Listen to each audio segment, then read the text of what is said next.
Hello everybody, welcome back to HardReset.Info channel. In today's video, I'll show you how to enable or disable store mode on your Hyundai TV.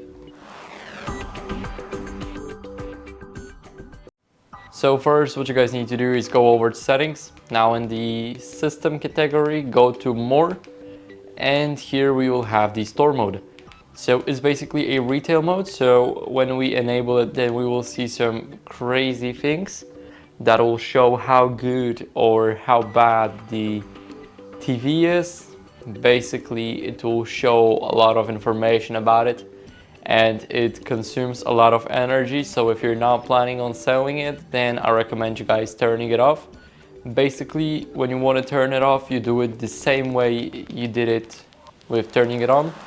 When it's enabled, simply click on your left or right arrow on your TV remote and it should disappear. It should be disabled. So that's basically it. I hope this video helped you, and if it did, then leave a like, a sub, and a comment.